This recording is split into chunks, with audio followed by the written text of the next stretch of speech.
This channel does not promote any violent, harmful, or illegal activities. All content provided by this channel is meant for an educational purpose only. Top quality और consistent performance के लिए सिर्फ silver pump नाम याद रखना।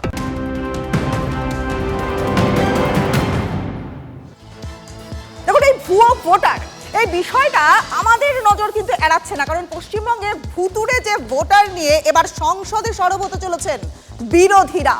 ভুতুড়ে voter এবং সচিত্র পরিচয়পত্র এই দুটো ইস্যু, এই ইস্যুগুলোতে এবার সংসদের দুই কক্ষে সরব হতে চলেছেন বিরোধী শিবির। আমাদের সহকর্মী জ্যোতির্ময় কর্মকার এই মুহূর্তে রয়েছেন আমাদের সঙ্গে।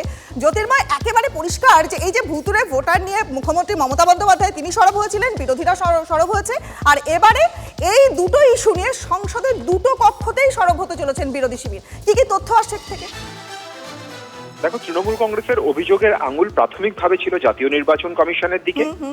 তাদের বক্তব্য যে এই ভুয়ো ভোটার ইস্যুতে জাতীয় নির্বাচনের কমিশনের গাফিলতির কারণে, তাদের প্রক্রিয়ার গলদের কারণেই এই বিষয়টি ঘটছে। এবং দ্বিতীয়ত তাদের সরাসরি অভিযোগ ছিল সরকারের বিরুদ্ধে, যে সরকারের নির্দেশে জাতীয় নির্বাচন কমিশন তাদেরই নিয়ন্ত্রণে এই কাজ তারা করাচ্ছে, এবং সেই কারণে এবারে সরকারকে চাপে ফেলতেই সংসদকে ব্যবহার করার পরিকল্পনা নেওয়া হয়েছে। তৃণমূল কংগ্রেস তারা মুলতবি প্রস্তাব তারা জমা দিতে চলেছে, সোমবার থেকেই এই মুলতবি প্রস্তাব জমা পড়বে। সূত্র মারফত যে খবর পাওয়া যাচ্ছে যে তৃণমূল কংগ্রেস সমমনোভাবাপন্ন অন্যান্য বিরোধী রাজনৈতিক দলগুলির সঙ্গে যোগাযোগ করেছে এই ইস্যুতে। অন্যান্য আরো কয়েকটি বিরোধী দল তারাও মুলতবি প্রস্তাব জমা দিতে চলেছে, এবং শুধুমাত্র মুলতবি প্রস্তাব নয়, সংসদের বিভিন্ন প্রক্রিয়াতে যাতে বা বিভিন্ন স্তরে যাতে এই বিষয়টি তুলে আনা যায়, অর্থাৎ কখনো শর্ট ডিউরেশন ডিসকাশন, কখনো 0 আওয়ার, বিভিন্ন সময় সাংসদরা তারা এই ইস্যুটি তুলবেন বলে তৃণমূলের তরফে পরিকল্পনা করা হয়েছে। বেশ, অনেক ধন্যবাদ জ্যোতির্ময়।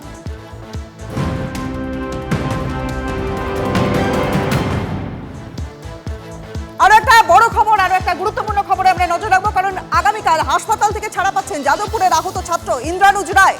ছেলের চোখ স্বাভাবিকভাবে কাজ করছে জানিয়েছেন ইন্দ্রানুজের বাবা। পড়ুয়াদের পাশে থেকে আজ নাগরিক মিছিলে ইন্দ্রানুজের বাবা।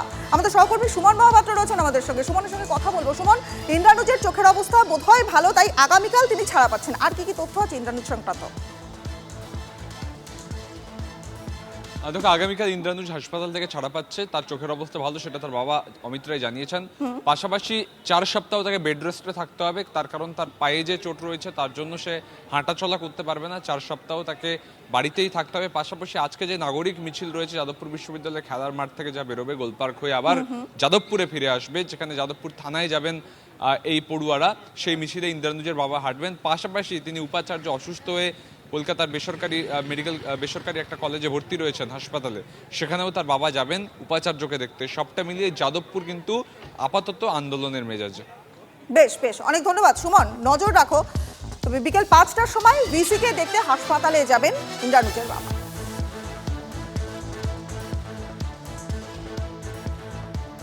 ইন্দ্রানুজের বাবা তার বক্তব্য শোনাবো আপনাদের। নাগরিক মিছিলে হাঁটবেন, আপনি ওদের দাবিকে সমর্থন করেন? অবশ্যই, যে তাদের যে দাবি হচ্ছে গিয়ে গণতান্ত্রিক যে দাবিগুলো, সেগুলোকে অবশ্যই আমি সমর্থন করি। একজন সাধারণ মানুষ হিসাবে করি, একজন শিক্ষা জগতের মানুষ হিসাবে সমর্থন করি, একজন অভিভাবক হিসাবে সমর্থন করি। ছাত্র সংসদের দাবি অবশ্যই, ছাত্র সংসদ ছাত্রছাত্রীদের একটা বলবার প্ল্যাটফর্ম, তাদের হচ্ছে সমস্ত কিছুকে যাবে, একটা প্ল্যাটফর্ম না হলে কোথা দিয়ে যাবে? এই 2000, 5000, 6000, 12000 স্টুডেন্ট তারা গিয়ে সব ভিসির সঙ্গে কথা বলবে?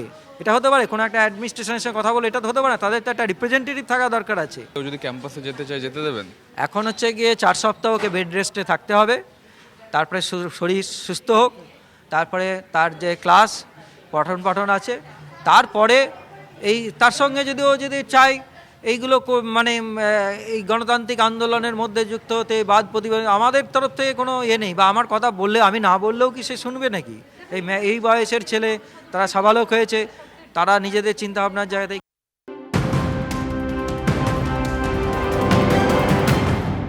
এই মুহূর্তে ব্রেকিং নিউজ, আর একটা বড় খবর আমরা নজর রাখবো, কারণ বিজেপি নেত্রীকে নিয়ে অপপ্রচারের অভিযোগ উঠছে। বিজেপি নেত্রীকে নিয়ে অপপ্রচারের অভিযোগ, থানায় বিক্ষোভ, বিজেপির পুলিশের সঙ্গে ধস্তাধস্তির ছবি, সেই ছবি এই মুহূর্তে দেখছেন আপনারা। পুলিশের সঙ্গে বিজেপি কর্মী, তাদের মধ্যে ধস্তাধস্তি চলছে, সেই ছবি দেখছেন এই মুহূর্তে।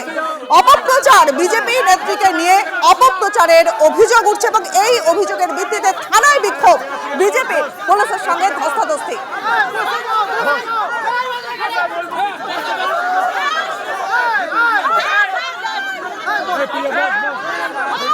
বিজেপি নেত্রীকে নিয়ে অপপ্রচারের অভিযোগ। এই মুহূর্তে টিভি 9 বাংলা এক্সক্লুসিভ দেখছেন সেই ছবি। থানায় বিক্ষোভ, বিজেপির বিক্ষোভের ছবি এই মুহূর্তে দেখছেন আপনারা। পুলিশের সঙ্গে ধস্তাধস্তি চলছে, পুলিশের সঙ্গে বিজেপি কর্মীদের ধস্তাধস্তি। আমাদের সহকর্মী আশিক ইনসান এই মুহূর্তে রয়েছেন আমাদের সঙ্গে। আশিক, ঠিক কি হয়েছে, ঠিক কি অভিযোগ এবং এই ধস্তাধস্তি কেন তৈরি হচ্ছে? আর দেখো, তোমাকে জানিয়ে রাখবো যে চন্দননগর দক্ষিণ মণ্ডলের যে সভানেত্রী রয়েছে তাকে বেশ কিছুদিন ধরেই তাকে লক্ষ্য করে বেশ কিছু কুরুচিকর মন্তব্য আসছিল ফেসবুকে, এবং তার বিজেপির যেটা অভিযোগ যে একটি ফেক অ্যাকাউন্ট থেকে তাকে কুরুচিকর মন্তব্য করা হচ্ছিল এবং পুরোটাই রাজনৈতিকভাবে করা হচ্ছে বলে বিজেপির অভিযোগ। এবং এই যে ঘটনা, সেই ঘটনা তারা লিখিত অভিযোগ দায়ের করে চন্দননগর থানায়। এবং বিজেপির যেটা অভিযোগ যে এই ঘটনার অভিযোগের পরেও কিন্তু পুলিশ নিষ্ক্রিয় রয়েছে, পুলিশ কোনো রকম কাউকে অ্যারেস্ট করেনি বা এই তদন্ত ঠিক পথে এগোচ্ছিল না বলে বিজেপির অভিযোগ। এবং সেই তদন্ত যাতে ঠিক পথে এগোয় তার জন্যই তারা আজকে চন্দননগর থানা ঘেরাও করে। এবং যে সময় তারা থানা ঘেরাও করে সেই সময় পুলিশের সঙ্গে তাদের ব্যাপক ধস্তাধস্তি হয় এবং ধস্তাধস্তির পরে তারা স্ট্যান্ড রোডে তারা বসে যায় এবং বিক্ষোভ দেখাতে থাকে। এবং তারপরে বিজেপির এক প্রতিনিধি দল তারা থানার ভিতর যায় এবং থানার যিনি বড়বাবু রয়েছেন তাকে একটি স্মারকলিপি দেয় এবং পরে পুলিশের আশ্বাসে তারা অবরোধ তুলে নেয়। একেবারে আশিক, তুমি আমাদের সঙ্গে থাকো। এই মুহূর্তে দেখছেন ধস্তাধস্তি সেই ছবি, পুলিশের সঙ্গে বিজেপি যারা কর্মী সমর্থক তাদের ধস্তাধস্তির ছবি, চন্দননগরের ছবি দেখছেন এই মুহূর্তে।